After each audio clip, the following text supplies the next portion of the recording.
Registers in series और parallel का बहुत इंटरेस्टिंग क्वेश्चन है ये, जिसमें आपको फिगर दिया हुआ था। क्वेश्चन क्या है समझो, फिर इसको सॉल्व करते हैं। कहा आपको यहां पे 2 2 4 1 5 रजिस्टर्स सारे 2 2 ओम के हैं, ऑल आर 2 ओम्स, और 2 पॉइंट ए और बी आपको दे रखा है। तो इन दोनों पॉइंट के अक्रॉस जो नेट रेजिस्टेंस यानी इफेक्टिव रेजिस्टेंस होगा वो आपको बताना है, ठीक है। यहां हम सीरीज और पैरेलल वाले कंसेप्ट को यूज करेंगे।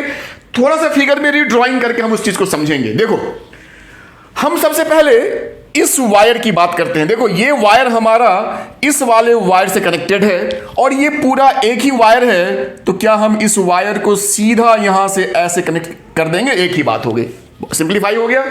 नीचे भी सेम कहानी है, इस वायर को सीधा आप यहां से ऐसे जोड़ दो, एक ही बात होगी। क्योंकि ये वायर यहां से यहां तक या यहां से यहां तक एक ही वायर है, हम किसी भी पॉइंट पे सेम पोटेंशियल पे जोड़ सकते हैं। थोड़ा सिंपल हुआ।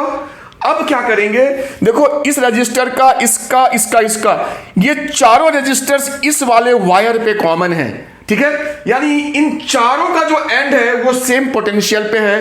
तो हम एक काम कर सकते हैं, हम इसको यहां से पहले मिटा लेते हैं। थोड़ा सा यहां रीड्राइंग करेंगे फिगर को, देखो कैसे करते हैं। और हमने क्या किया, इसको ऐसे मिला लिया, इसको ऐसे मिला लिया और इसको ऐसे कर दिया।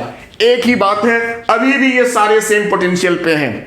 थोड़ा सा फिगर ड्रॉ हो गया। अब हमें साफ साफ दिख रहा है कि ये वाला रजिस्टर और ये रजिस्टर, सिमिलरली ये वाला और ये वाला कॉमन पॉइंट्स हैं इसके दोनों। तो ये और ये दोनों और ये दोनों आपस में पैरेलल हैं। तो देखो 2 ओम और 2 ओम जब पैरेलल होंगे तो वो सीधा बन जाएगा 1 ओम। तो इसकी कहानी खत्म, इसको मिटा दो, दोनों मिलकर के हमारा 1 ओम बन चुका है। वैसे ही 2 ओम और ये दोनों पैरेलल में हैं, तो दोनों मिलकर के हमारा हो गया 1 ओम। तो ये भी इसको मिटाओ, इसको हमने देख लिया, इसको हमने सॉल्व कर लिया। अब देखो हमारा फिगर कुछ ऐसा बन गया।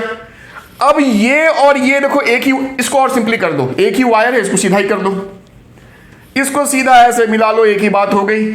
अब 1 और 1 दोनों सीरीज में है, बीच में कोई जंक्शन कोई ब्रांचिंग नहीं, दोनों सीरीज में है। तो 1 + 1 2 हो गया। तो ये दोनों मिलकर के आपका हो गया सीधा 2 ओम। अब ये 2 ओम, ये तो एक ही हो गया ना, इसको एक मिला के हमने 2 ओम बना लिया। अब देखो इसका एक एंड इस वायर पे, दूसरा एंड इस वायर पे, इसका भी एक एंड इस वायर पे, दूसरा एंड इसी वायर पे। तो ये और ये आपस में फिर पैरेलल हैं। तो पैरेलल में 2 और 2 मिलकर के क्या 1 हो जाता है। तो फाइनली आपका कह सकते हैं कि ये भी आपका इसके साथ पैरेलल में सॉल्व करने पर आपका फाइनल 1 ओम